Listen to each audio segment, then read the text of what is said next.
கர்த்தருடைய பரிசுத்த நாமத்துக்கு ஸ்தோத்திரம். Praise be to the holy name of the Lord. இந்த நாளிலும் கூட இந்த தேவதூதன் மூலமாய் உங்கள் எல்லாரையும் சந்திப்பதில் நான் மிகுந்த மகிழ்ச்சி அடைகிறேன். I am indeed delighted to meet every one of you through this message of God. இந்த நாளிலும் கூட தேவ சத்தம் கேட்கக்கூடாதபடி எத்தனையோ மக்கள் இவரோ அலைந்து கொண்டிருக்கிறார்கள். Even in this day there are many people wandering here and there that they might not receive the word of God. கர்த்தர் நமக்கு கிருபையாய் அவருடைய வார்த்தைகளை கேட்கும்படி நமக்கு இந்த கிருபை செய்தபடியாலும் கூட ஒரு விஷயம் நான் அவருடைய நன்றியோடு ஸ்தோத்திரிக்கிறேன். And once again I thank and praise God that he has given me this opportunity, that he has helped me to share this word before you. இன்றைக்கு உலகம் முழுவதும் அழிவின் பாதையை நோக்கி ஓடிக்கொண்டிருக்கிறது. Today the world is running behind destructions. ஆமா, பைபிளில் சொல்லப்பட்ட அனைத்து தீர்க்க தரிசனங்களும் இன்றைக்கு நம்முடைய கண்கள் முன்பாக நிறைவேறிக் கொண்டே வந்து கொண்டிருக்கிறது. All the prophecies mentioned in the scripture is coming to pass even before our eyes. இதை நீங்களே பார்த்து விளங்கிக் கொள்ளலாம். You can see and understand all these. ஆமா, நாட்டுக்கு நாடு யுத்தங்கள், wars in after countries. அது மாத்திரமில்லாதபடி கொள்ளை நோய்கள், there are deadly pestilence, பஞ்சங்கள், there are famines. இப்படி பல காரியங்கள் பைபிளில் சொல்லப்பட்டது கடைசி காலத்தில் நடக்கும் என்று. Like this many things are mentioned in this Bible will happen in the last days. அதுபோல எல்லா காரியங்களும் இன்றைக்கு இந்த பூமியில நடந்து கொண்டே தான் வந்து கொண்டிருக்கிறது. Like this many things are happening in the earth. இந்த கடைசி காலங்களிலே in this last days ஒரு ரட்சிப்பின் சத்தியமாக as a voice of salvation, அல்லது ஒரு கடைசி கால சத்தியமாக, or a last days truth, இதை நாங்கள் உங்களுக்கு அறிவிக்கிறோம். we proclaim this to you. தேவன் இன்னும் வெகு சில நாட்கள்ல அல்லது வெகு சில காரியங்கள்ல அவர் வரதான் போகிறார். Jesus is going to come in very soon, in few days or in a very few moments. ஆமா, நாம் சொல்ல முடியாது ஒரு நாட்களோ வருடங்களோ நேரமோ நிமிஷமோ நாம் அறியோம். We do not know whether it's days or minutes or even it's days. ஏன் இதை பேசிக்கொண்டிருக்கிற இந்த வேளையிலும் கூட அவர் வரலாம். He can even come in this time where we are speaking. என்னை கேட்டுக்கொண்டிருக்கிற அருமையான சகோதர சகோதரியே, இந்த வார்த்தை உன்னை தொடட்டும். Beloved brothers and sisters who is listening to this, let this word touch you. கர்த்தருக்கு ஸ்தோத்திரம். Praise the Lord. இன்றைய தூதின் தலைப்பு, the title of today's message is பிள்ளையை எப்படி வளர்க்க வேண்டும். How to bring up a child. ஒருவேளை இந்த தூதை கேட்டுக்கொண்டிருப்பவர்கள் ஒரு பேரண்ட்ஸா இருக்கலாம். Maybe you might be a parent who is listening to this sermon. அல்லது ஒரு யங்ஸ்டரா இருக்கலாம். Or you might be a youngster. அல்லது ஒரு சின்ன பிள்ளைகளா இருக்கலாம். Or you might be small children. நீங்கள் யாரா வேணாலும் இருக்கலாம். Whomever you are. ஆனா இந்த தூது அனைவருக்கும் பொருந்தும். But this sermon is suited for everyone. ஏனென்றால் you know why? பிள்ளை இரண்டு வித அனுபவங்களை காண்பிக்கிறது. Because a child shows two experience. உண்மையாகவே பிள்ளை என்பது நம்முடைய பிள்ளைகள், எழுத்துக்குரியதான பிள்ளைகள். One is the little children whom we have. இன்னொரு ரீதியில் பார்க்கும்பொழுது இந்த பிள்ளை என்பது ரட்சிக்கப்பட்டு ஞானஸ்தான சத்தியத்துக்குள்ள வந்து யாரெல்லாம் கர்த்தருக்குள் முதலாவது நம்ம ஒப்பு கொடுத்து வர பிகினர்ஸையும் கூட அது காண்பிக்கிறது. Another perspective, children means those who have been saved and received the water baptism and who are in this truth. அல்லது இன்னொரு ரீதியில் சொல்ல போனா பூரணப்படாத மக்களையும் கூட காண்பிக்கிறது. And in another perspective it shows the people who are not perfected. கர்த்தருக்கு ஸ்தோத்திரம். Praise the Lord. நாம் எப்படி பிள்ளையை வளர்க்க வேண்டும் என்று நான் சில காரியங்களையும், அது மாத்திரமல்ல நாம் எப்படி நாம் பூரணப்பட வேண்டும் என்று சில காரியங்களையும் சொல்ல நான் பிரியப்படுகிறேன். I am going to tell you certain things on how to bring up a child and how for us to be perfected. முதலாவது, firstly, நம்முடைய தூதின் தலைப்பாக as the title of our message, நியாயாதிபதிகள் 13ஆம் அதிகாரம் 12ஆம் வசனத்துக்கு நம்முடைய வேதாகமத்தை திருப்புவோம். let us turn to Judges chapter 13 verse 12. என்ன படிக்கிறோம் அங்க? What do we read there? எங்க பிரதர் ஏப்ரஹாம் படிங்க இங்கிலீஷ்ல. நியாயாதிபதிகள் 13ஆம் அதிகாரம் 12ஆம் வசனம். Judges chapter 13 verse 12. And Manoah said, now let thy word come to pass. How shall we order the child, and how shall we do unto him? கர்த்தருக்கு ஸ்தோத்திரம். Praise the Lord. ஆங்கிலத்தில் order என்றும் அதை எப்படி நடத்த வேண்டும் என்றும் கேட்டிருக்கிறார்கள். In English it is said that in the order and how shall we do. கர்த்தருக்கு ஸ்தோத்திரம். இன்னும் ஒரு விஷயத்தை கூட நான் மறுபடியும் தலைப்பை சொல்லியிருக்கிறேன். Once again I am telling you the topic.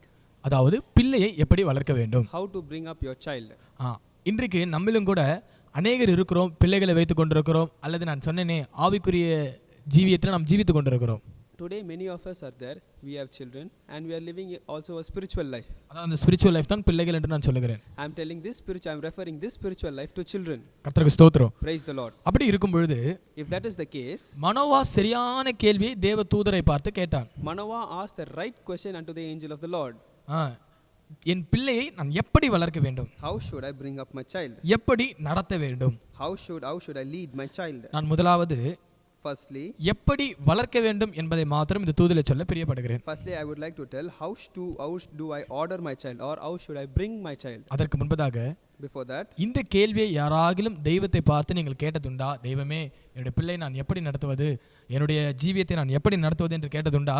have any of you asked this question unto the Lord? Oh Lord, how do I lead my life, oh Lord, or how do I bring up my child? தேவனிடம் நாம் கேட்பது என்பது நாம் அவருக்கு நம்மை ஒப்பு கொடுப்பதை காண்பிக்கிறது.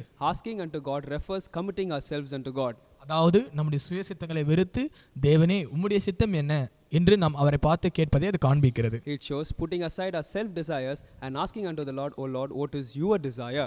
தெய்வத்துக்கு ஸ்தோத்திரம். Praise the Lord. அதுதான் மனோவா அன்றைக்கு கருத்தா தேவனுடைய தூதனானவரை பார்த்து கேட்டார், இந்த பிள்ளையை எப்படி வளர்க்க வேண்டும். And this is the thing Manoah asked earnestly unto the angel of the Lord, how should I bring up this child? Manoah அதை கேட்கும்போது அவருக்கு குழந்தையும் கூட இல்லை. அதற்கு முன்பதாகவே அவர் கேட்கிறார், இந்த குழந்தையை நான் எப்படி வளர்க்க வேண்டும். When Manoah was asking this question, he did not have a child, but before that he was asking to the angel of the Lord, how should I bring up my child? இன்றைக்கு அநேகருக்கு குழந்தைகள் உண்டு, ஆனால் குழந்தை பிறந்த பிற்பாடும் கூட இந்த கேள்வி நீங்கள் கர்த்தரை பார்த்து கேட்டிருப்பீர்களா என்று எனக்கு சந்தேகமாகத்தான் இருக்கிறது. Today many of you have children, but I seriously doubt would you would have asked this question unto the Lord even after your child was born. கர்த்தருக்கு ஸ்தோத்திரம். Praise the Lord. அப்படி கேட்கவில்லை என்றால் தயவு செய்து கர்த்தர் உங்களுக்கு தான் சொல்லுகிறார், முதலாவது தேவ சமூகத்தில் போய் கேளுங்க, என் பிள்ளை எப்படி வளர்க்க வேண்டும் என்று. If you haven't asked that question, the Lord is speaking this to you. Go to the presence of the Lord and ask of the Lord. அப்படி நீங்க கேட்கவில்லை என்றால் நீங்கள் உங்க சுய சித்தத்தில் தான் உங்க பிள்ளையை வளர்க்குறீங்க, உங்களுடைய ஜீவியத்தையும் சுய சித்தத்தில் நடத்துறீங்கன்ற அர்த்தம். If you do not ask, it means that you are bringing up your child in your self desire and you are also conducting your life in your self desire. ஆமா, சுய சித்தம் செய்கிறவன் வந்து தேவ பிள்ளையா இருக்க முடியாது. He who does a self will cannot be a child of God. ஒருவேளை நம்ம சபைக்கு போகலாம், Perhaps we might be going to church, காணிக்கை செலுத்தலாம், we might be giving offerings, தசம பாகங்களை சரியான நேரத்தில் எடுத்து கொடுக்கலாம், we might be giving tithes in the appropriate time, ஜெபிக்கலாம், we can pray, பைபிள் படிக்கலாம், we can read the Bible. எல்லாம் சரிதான். Everything is right. ஆனால் But நீங்கள் தேவ சித்தத்துக்கு ஒப்பு கொடுக்காமல் சுய சித்தம் செய்வீர்களானால் அது எல்லாமே பிரயோஜனமற்றதா ஆகிவிடும். But if you do your own self will without surrendering to the will of God, everything will go worthless. கர்த்தருக்கு ஸ்தோத்திரம். Praise the Lord. ஏனென்றால் Because இயேசு கிறிஸ்து கூட இந்த உலகத்துல தேவ சித்தம் செய்பவராகவே ஜீவித்தார். Because Jesus conducted himself in this world doing the will of the Father. அது தன்னுடைய போஜனம் என்றும் சொன்னார். He said that is his food. ஆமா, நமக்கு கூட ஒரு அப்பம் ஒரு போஜனம் உண்டு. Even we have bread and we have food. அதுதான் தேவ சித்தம் செய்வது. That is doing the will of God. கர்த்தருக்கு ஸ்தோத்திரம். Praise the Lord. ஆனா தேவ சித்தத்தை குறித்து பேச வேண்டுமானால் இந்த 1 மணி நேரமோ 2 மணி நேரமோ பத்தாது. If I were to talk about the will of God, this 1 or 2 hours will not be sufficient. அதனால நம்முடைய தலைப்புக்கு நான் வந்து விடுகிறேன். So I would come directly to my topic. Manoah பிள்ளையை எப்படி வளர்க்க வேண்டும் என்று கேட்டார். Manoah asked of the Lord, how should I bring up my child? அந்த பிள்ளை எப்படி வளர்க்க வேண்டும் என்று வேதாகமத்தில் இங்கும் அங்குமாக ஒரு சில காரியங்கள் சொல்லப்பட்டிருக்கிறது. There are few things mentioned here and there in the scripture. How should we bring up a child? அதை குறித்து நான் 2 காரியங்களை சொல்லுகிறேன். And I would like to tell you 2 things regarding that. முதல் குறிப்பு, The first thing is யாத்ராகமம் 2ஆம் அதிகாரம் 9ஆம் வசனத்துக்கு வரும்பொழுது, when we come to Exodus chapter 2 verse 9, அங்க பார்வோனுடைய குமாரத்தி சொல்லுகிறாள், there the daughter of Pharaoh says, பிள்ளையை எனக்காக வளர்த்திடு. bring up this child for me. யாத்ராகமம் Exodus 2ஆம் அதிகாரம் 9ஆம் வசனம், chapter 2 verse 9. நம்ம எல்லாருக்கும் தெரிந்த வசனம். It is the verse that everyone has know. பார்வோனுடைய குமாரத்தி அவளை நோக்கி, And the daughter of Pharaoh looking unto her, நீ இந்த பிள்ளையை எடுத்து கொண்டு போய் take this child away அதை எனக்கு வளர்த்திடு. and nurse it for me. நாம் அண்டர்லைன் பண்ண வேண்டிய இடம், அதை எனக்கு வளர்த்திடு. The word which we need to underline is nurse it for me. நான் உனக்கு சம்பளம் கொடுக்கிறேன். And I will give thee thy wages. அந்த ஸ்திரீ பிள்ளையை எடுத்துக்கொண்டு போய் அதை வளர்த்தாள். And the woman took the child and nursed it. கர்த்தருக்கு ஸ்தோத்திரம். Praise the Lord. நான் சொன்னேனே பிள்ளையை எப்படி வளர்க்க வேண்டும் என்று. அதுல முதல் குறிப்பே பிள்ளையை பார்வோனின் குமாரத்திக்காக வளர்க்க வேண்டும். I told you the first thing how to bring up a child. The first thing is you must bring up the child or nurse the child for the daughter of Pharaoh. அல்லது நம்முடைய ஜீவியத்தை பார்வோனின் குமாரத்திற்காக நாம் நடத்த வேண்டும். Or we should conduct our life for the daughter of Pharaoh. இந்த பார்வோனின் குமாரத்தி எதை காண்பிக்கிறது? What does this daughter of Pharaoh show? இந்த பார்வோனின் குமாரத்தி இயேசுவை காண்பிக்கிறது. This daughter of Pharaoh shows Jesus. கர்த்தருக்கு ஸ்தோத்திரம். Praise the Lord. அப்போ நம்முடைய பிள்ளைகளையும் நம்முடைய ஜீவியத்தையும் நாம் வளர்க்க வேண்டுமானால் அதை இயேசு கிறிஸ்துவுக்காகத்தான் வளர்க்க வேண்டும். So if we were to bring up our child or if we were to conduct our life, we should do it only for Jesus Christ. கர்த்தருக்கு ஸ்தோத்திரம். Praise the Lord. அப்படி நாம் வளர்க்கும் பொழுதுதான் அடுத்த காரியம் சொல்லுகிறார்கள், நான் உனக்கு சம்பளம் கொடுக்கிறேன். And if we do only, the next thing will be told unto us, I will give you thy wages. கர்த்தருக்கு ஸ்தோத்திரம். Praise the Lord. இன்றைக்கு Today நமக்கு சில குடும்பத்தில் 1 பிள்ளைகள், சில குடும்பத்தில் 2, சில குடும்பத்தில் 4, அப்படி பிள்ளைகள் வைத்திருக்கிறீங்க. There are 1, 2 or 4 children in each and everyone's family. கர்த்தருக்கு ஸ்தோத்திரம். Praise the Lord. ஆவிக்குரிய ரீதியிலும் கூட நாம் ஒரு குடும்பங்களை நடத்தி கொண்டிருக்கிறோம், சபைகளை நடத்துகிறோம், ஊழியம் செய்கிறோம், எல்லாம் சரி. In spiritual sense also we run a family, we run a church and we do ministry, everything is good. ஆனா அதற்குரிய சரியான ஆசீர்வாதங்களை சம்பளங்களை நீங்க தேவ சமூகத்துல பெற்றுக்கொள்கிறீர்களா? But are you receiving the correct and the exact wages for that? கர்த்தருக்கு ஸ்தோத்திரம். Praise the Lord. அப்ப என்ன அர்த்தம்? So what does that mean? என்ன அர்த்தம்? What does that mean? இந்த வசனத்திலிருந்து நீங்க விளங்கிக் கொள்ள முடிகிறதா ஏதாவதும்? Are you able to understand anything from this verse? நீ பிள்ளையை எனக்கு வளர்த்திரு, நான் உனக்கு சம்பளம் தருகிறேன். You nurse this child for me and I will give you thy wages. அப்போ உங்களுடைய பிள்ளைகளை நீ கிறிஸ்துவுக்காக சரியாய் வளர்ப்பாயே ஆகில், so when you bring up your child for Christ in a proper way, அந்த பிள்ளையை வளர்க்க வேண்டிய சம்பளம் உனக்கு கிடைக்கும். and you will receive the wages for bringing up or nursing the child. உன் பிள்ளைக்கு ஸ்கூல் ஃபீஸ்க்கு இன்னொருத்தகிட்ட போய் நிக்க மாட்டாய். You will not go and stand before others for the school fees for உன் your பிள்ளையோட children. காலேஜ் ஃபீஸ்க்கு நீ இன்னொரு கை நீட்ட மாட்டாய். You will not stretch forth your hand for the college fees of your children. அந்த பிள்ளை பிறந்து வளர்ந்து அது ஜீவியம் முடிக்கிற வரைக்கும் அதற்கு உண்டான எல்லா தேவைகளையும் கர்த்தர் சந்திப்பார். The Lord will meet all the needs for the child for it to be grown and all the needs for it to happen. அப்படி அந்த பிள்ளைக்காக நீங்கள் கடன் வாங்குகிறீர்கள், ஏதாவது செய்கிறீர்கள் என்றால் அப்ப அந்த பிள்ளையை நீங்க இயேசுவுக்காக வளர்க்கலன்னு அர்த்தம். But if you are receiving debts from others, but it means that you are not bringing up the child for Jesus. இரண்டாவது ஜீவியத்தின் பகுதி. Secondly is the aspect of life. நம்முடைய ஜீவியத்திலும் கூட even in our life, நம்முடைய ஜீவியத்தை சரியாய் இயேசு கிறிஸ்துவுக்கு நேராய் அல்லது இயேசு கிறிஸ்துவுக்காக நாம் ஆவிக்குரிய ஜீவியங்களை வளர்க்கும் பொழுது, when we conduct our life for Jesus and when we conduct our life according to the spiritual sense, அதற்குரிய சம்பளம் நமக்கு கிடைக்கும். we will receive the appropriate wages for that. சம்பளத்தை நான் ரெண்டு விதமா சொல்லுகிறேன். I will tell you the wages in two different aspects. முதல் பகுதி, the first thing is இம்மைக்குரிய ஆசீர்வாதங்கள், the earthly blessings. ஆமா, அதுதான் அந்த சம்பளத்தை காண்பிக்கிறது. that shows the wages. ஆனால் நமக்கு இம்மைக்குரிய ஆசீர்வாதங்கள் முக்கியம் அல்ல. but the earthly wages is not important for us. ஆமா, இந்த உலகத்துல வாழ்வதற்கு பணம் அவசியம்தான், சாப்பாடு அவசியம்தான், துணிமணிகள் அவசியம்தான், எல்லாம் நான் ஒற்றுக்கொள்கிறேன். to live in this world, food is essential, clothes is essential, I agree with you. ஆனால் but அதற்கும் மேலாக above all those, நமக்கு ஒரு நித்தியம் உண்டு பிரியமானவர்களே. beloved, we have an eternity. நம்முடைய குடியிருப்பு பரலோகத்தில் இருக்கிறது. our dwelling place is in heaven. அங்கிருந்து கர்த்தராகிய இயேசு கிறிஸ்துவின் இரட்சகர் வரை நாம் எதிர்பார்த்து காத்து கொண்டு இருக்கிறோம். and when we are waiting for our savior to come. அதனால தான் நான் சொல்லுகிறேன், இம்மைக்குரிய ஆசீர்வாதங்கள் நமக்கு முக்கியம்தான். That's why I am saying this earthly blessings is essential. அதை காட்டிலும் அந்த மறுமையின் ஆசீர்வாதமாகிய பரலோகத்தின் அனுபவங்கள் நமக்கு அதிக முக்கியம். but the heavenly blessings is more important. உடைய ஜீவியத்தை நீ இயேசு கிறிஸ்துக்காக வளர்க்கும் பொழுது கர்த்தர் உனக்கு பரலோகத்தின் அனுபவங்களை தருவார். when you bring up your life for Jesus Christ, the Lord will give you the heavenly blessings. நீ பரலோகத்தை சுதந்தரிப்பாய். you will inherit heaven. இதுதான் அந்த சம்பளம். this is that wages. இன்றைக்கு உங்களை பார்த்து கேட்கிறேன், today looking at you I am asking, இன்றைக்கு உங்களுடைய ஜீவியமும் உங்களுடைய பிள்ளைகளையும் நீங்கள் இந்த பார்வோனின் குமாரத்தியாக இயேசு கிறிஸ்துவுக்கு வளர்த்து கொண்டு இருக்கிறீர்களா? are you bringing up your life or are you bringing up your children for this daughter of Pharaoh, Jesus Christ? இந்த क्वेश्चனை உங்களுக்கு முன்பதாக போட்டு கேளுங்க. put this question before you and ask yourself. கர்த்தருக்கு ஸ்தோத்திரம். praise the Lord.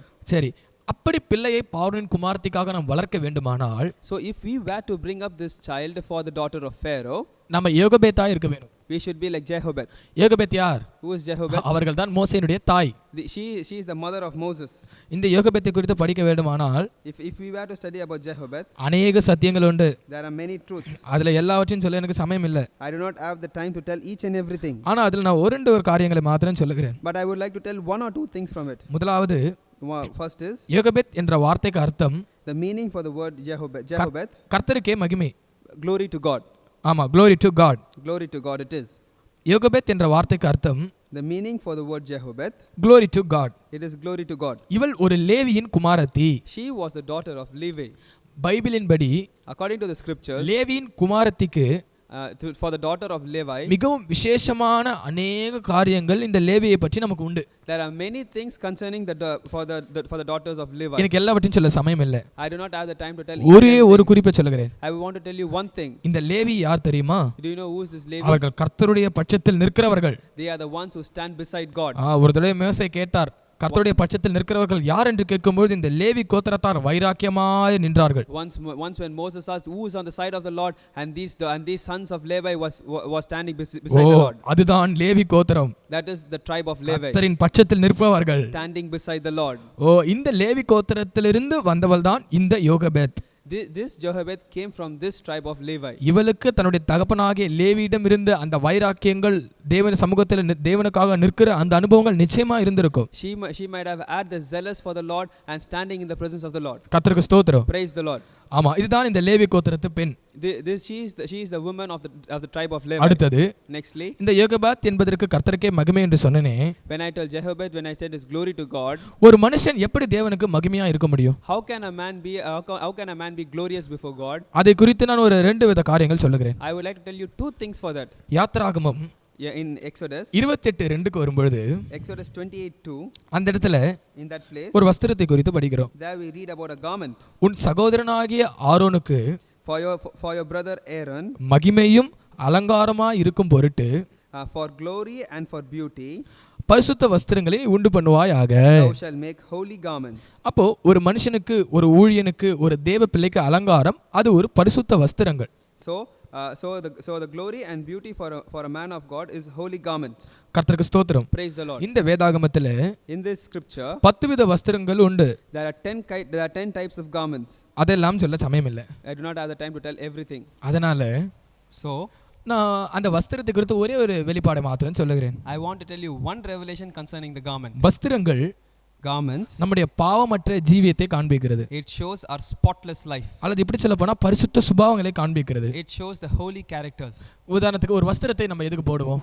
For an example, why do we put on a garment? அதாவது நம்முடைய மாம்சீகத்தை மூடும்படியாய், நம்முடைய நிர்வாணத்தை மறைக்கும்படியாய் போடுவதுதான் வஸ்திரம். So garments are given to us such that we might close our nakedness. அதனால தான் நான் சொன்னேன், வஸ்திரம் என்பது நம்முடைய பாவமற்ற ஜீவியம், பரிசுத்த சுபாவங்கள், மாம்ச சிந்தை அல்லது மாம்சத்தை மூடி தெய்வீகத்தை வெளிப்படுத்துதல் வஸ்திரம். So a garment is the one which shows that we do not lead a sinful life, or which shows the divine characters, or in which we show out our divinity and lead a holy life. கர்த்தருக்கு ஸ்தோத்திரம். Praise the Lord. நம்முடைய மாம்சீகத்தை தேவனுக்கு முன்பதாக மறைக்க வேணும். We need to cover our nakedness before God.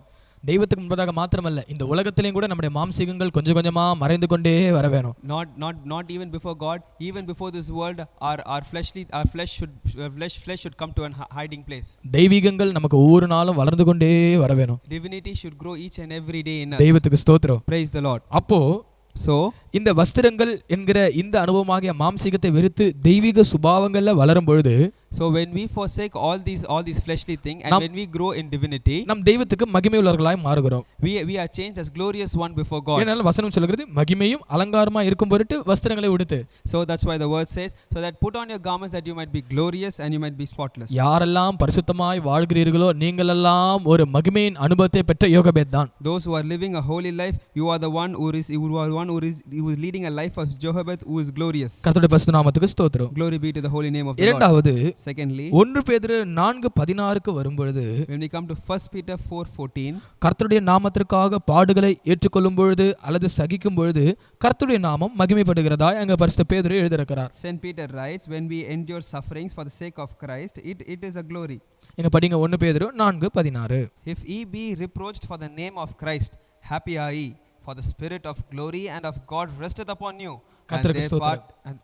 கர்த்தருக்கு ஸ்தோத்திரம். Praise the Lord. சகோதரன் படித்தது போல, as the brother read, நாம் கர்த்தருக்காக பாடுகளை சகிக்கும் பொழுது, when we endure sufferings for God, அதுவும் பாடு சகிப்பு மாத்திரமல்ல, வெட்கப்படாமல் இருந்து, not only suffering but being not reproached. ஆமா, இந்த வெட்கப்படாமல் இருந்தது குறித்து நான் ஒரு காரியம் சொல்லுகிறேன். I want to tell you one thing about being not reproached. என்னுடைய சாட்சியை சொல்லுகிறேன். I want to tell you my testimony. நான் ஒரு ஊழியக்கார குடும்பத்தில் பிறந்த மனுஷன்.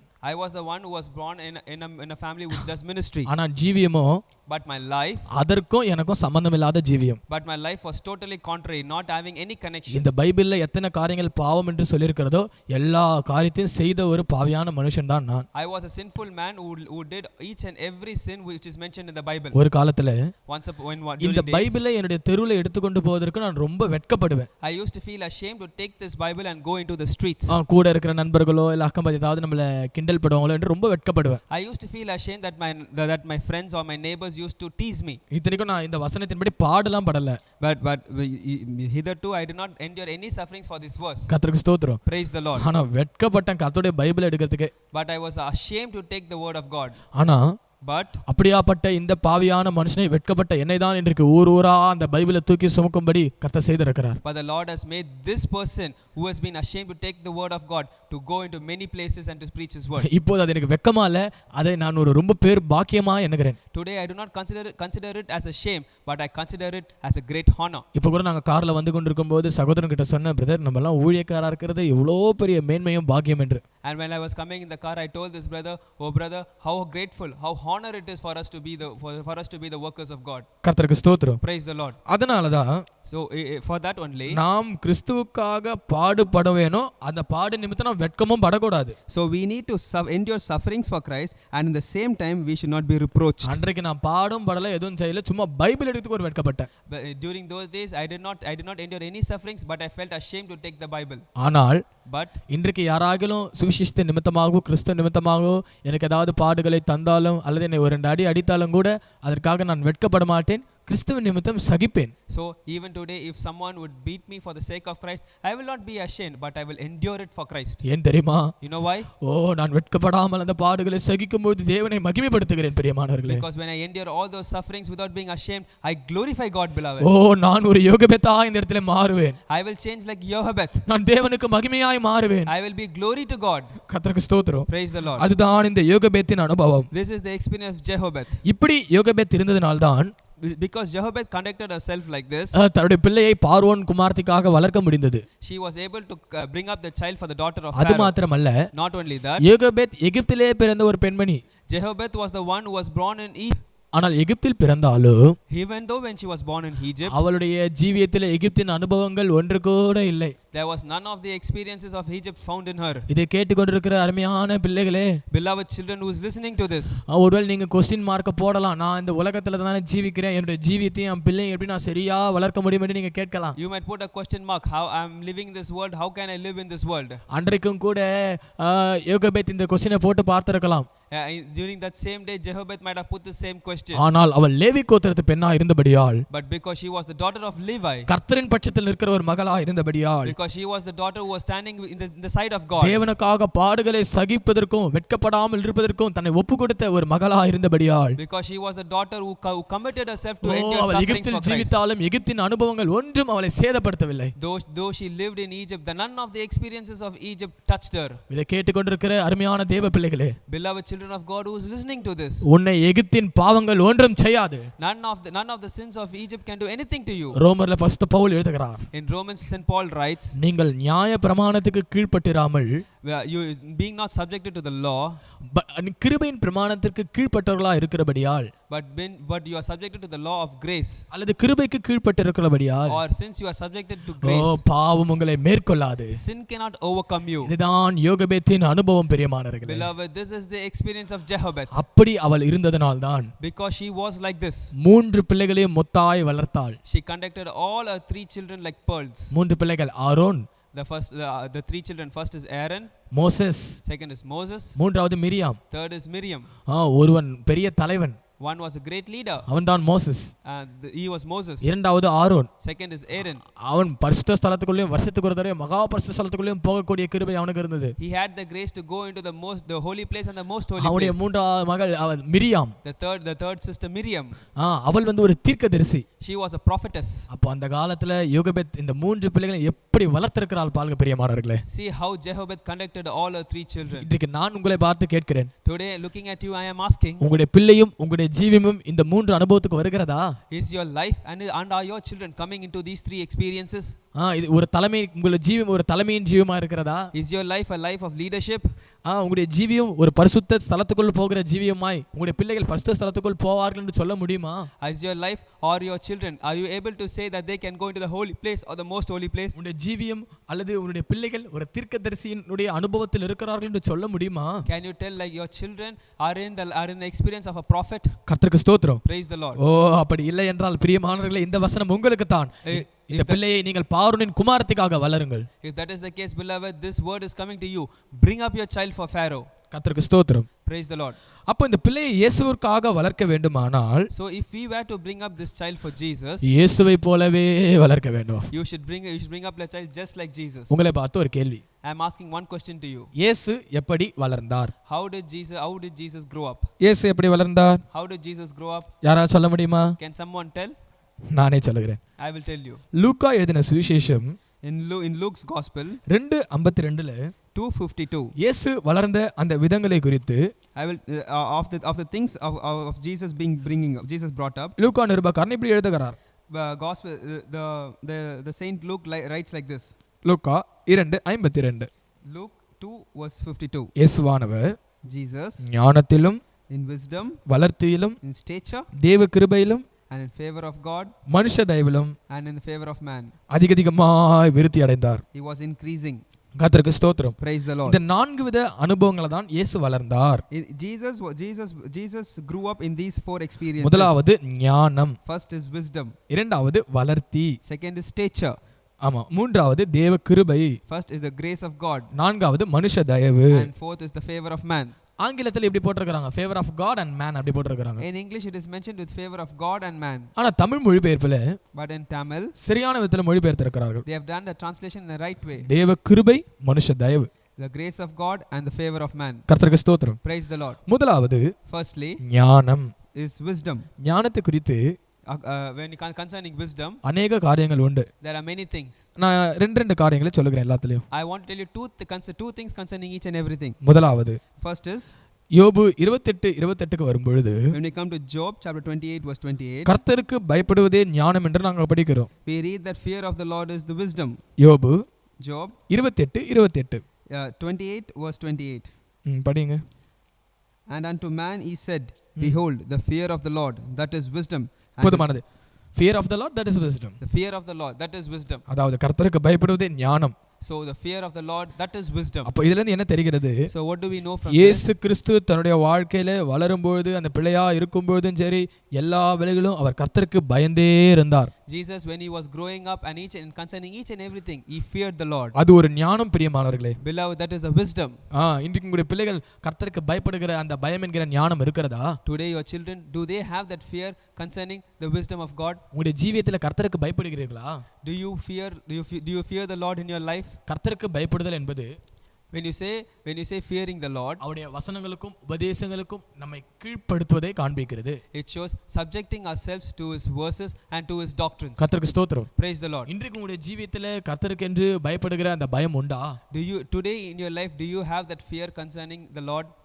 தேவ ஊழியர்கள் வசனம் சொல்லும் பொழுது கர்த்தர் எனக்கு தான் சொல்லுகிறார், ஐயோ எனக்கு பயமாக இருக்கிறதே, இதை நான் செய்கிறேனே என்று அந்த குற்ற உணர்ச்சி உங்களை உணர்த்துகிறதா? When the servants of Lord, when they preach, is your conscience pricked that this word is being told unto me? அல்லது ஊழியர்கள் சொல்லும் பொழுது கர்த்தர் எனக்கு 2 காது தந்து இருக்கிறார், நான் லெஃப்ட் காதுல வாங்கி ரைட்ல விட்டுருவேன்னு சொல்லி அந்த அனுபவத்துல இருக்கிறீர்களா? Or are you in an experience where you have 2 ears taking the verse in your left ear and sending out in your right ears when the ministers of God preach? கர்த்தருக்கு ஸ்தோத்திரம். Praise the Lord. அநேக பேர் சொல்லுகிறாங்க, எதற்கு 2 காது தெரியுமா? Many people say, do you know why do we have 2 ears? ஒரு விஷயத்தை லெஃப்ட்ல வாங்கி ரைட்ல விட்டுறணுமா? To take one thing in the left ear and to leave it out in the right ear. கர்த்தருக்கு ஸ்தோத்திரம். Praise the Lord. ஆனால் கிறிஸ்தவ ஜீவியம் இடதுல வாங்கி வலதுல விடுற அந்த ஜீவியம் அல்ல. But the Christian life is not taking in the left and leaving out in the right. அது வசனங்களை வாங்கி இருதயமாகிய பலகைகளில் எழுதுகிற ஒரு அனுபவம். It is an experience in which you take the verse and writing in the tables of your heart. அந்த அனுபவம் தான் கிறிஸ்துவுக்குள் இருந்த அனுபவம். And that is the experience of being in Christ. அப்படிதான் இயேசு வளர்ந்தார். And that is how Jesus grew up. அப்படிதான் மரியாளால் வளர்க்கப்பட்டாள். And that is how he was brought up by Mary. கர்த்தருக்கு ஸ்தோத்திரம். Praise the Lord. இரண்டாவது, secondly, நீதிமொழிகள் 10:13க்கு வரும்போது Proverbs 10:13, அந்த ஞானத்தை குறித்து we read about the wisdom. Solomon இப்படி எழுதுகிறார். Solomon writes like this. நீதிமொழிகள் 10ஆம் அதிகாரம் 13ஆம் வசனம். Proverbs chapter 10 verse 13. படிங்க. In the lips of him that hath understanding wisdom is found not, but a rod is for the back of him that is void of understanding. கர்த்தருக்கு ஸ்தோத்திரம். Praise the Lord. இந்த இடத்துல In this place, அவர் ஞானத்தை குறித்து concerning wisdom, புத்திமானுடைய உதடுகள் என்று அவர் compare பண்ணுகிறார். he is comparing himself to the lips of the understanding. இந்த புத்திமானுடைய உதடு எதை காண்பிக்கிறது? What does this lips of the understanding show? நம்முடைய பேச்சுக்களை காண்பிக்கிறது. It shows our words. அல்லது நம் அண்டர்ஸ்டாண்டிங், நம் புரிந்து கொள்கிற உணர்வுகளை அது காண்பிக்கிறது. Or it shows our emotions that we perceive. ஆமா, ஞானம் என்பது சொல்லும்போது வெறும் நான் படித்த மனுஷன், நான் ஒரு அட்வொகேட், நான் ஒரு டாக்டர், நான் ஒரு சயின்டிஸ்ட், அது அல்ல பிரியமானவர்களே ஞானம். When you say wisdom, oh beloved, it is not a doctor or an advocate or a scientist. இந்த வசனத்தின்படி புத்திமானுடைய உதடுகள், நம்முடைய பேச்சுக்கள் கருத்தான பேச்சுக்கள் இருக்க வேண்டும், அதுதான் ஞானம். According to this verse, to the lips of him that is understanding, our words should be a meaningful one. தெய்வத்துக்கு விரோதமாய் நம்முடைய வாயிலிருந்து ஒரு வார்த்தையும் கூட வரக்கூடாது. None of the words against the will of God should come out. வசனம் என்ன சொல்கிறது? What does the Bible say? கெட்ட வார்த்தைகள் ஒன்றும் உங்கள் வாயிலிருந்து புறப்பட வேண்டாம். There should not be any bad language coming from your mouth. கூடுமானவரை பக்தி விருத்திக்கு எதுவான வார்த்தைகள் தான் பேச வேணும். As far as possible, they speak holy words. ஆமா, அப்படி பேசுகிற உதடு தான் அது புத்திமானின் உதடு, அதுதான் ஞானம். That is the lips of the understanding, and that is wisdom. இயேசு கிறிஸ்துவை கூட even Jesus Christ, பேச்சிலே குற்றம் கண்டுபிடிக்க முடியாத ஒரு கூட்டம் சுற்றி கொண்டிருந்தார்கள். there was a group coming behind him to find fault in his words. அப்படி குற்றம் கண்டுபிடிக்கலாம் என்று கேட்கப்பட்ட கேள்விதான் இந்த நாணயம் நாங்கள் செலுத்தலாமா செலுத்த வேணாவா வரி அப்படி என்று கேட்டது. And in connection to that was this question asked, can we give this penny or not? ராயனுடைய நாணயத்தை வைத்துக்கொண்டு ராயனுக்கு வரி செலுத்துவது தவறா சரியா என்று கேட்டார்கள். They asked this question unto him, is it good that we have the coin of Caesar and to give it to him or not? இயேசு கிறிஸ்து சரியாய் புத்திமானுடைய உதடாய் அந்த ஞானமாய் அதை அவர் கையாண்டார். Jesus handled the situation in very good wisdom. நீ ராயனுக்குரியதை ராயனுக்கு கொடு, தேவனுக்குரியதை தேவனுக்கு கொடு. Give unto Caesar that which is Caesar, and give unto God that which is God's. அந்த காலத்துல those days ரெண்டு வித நாணயங்கள் பழக்கத்தில் இருந்தது. There were two types of coins in use.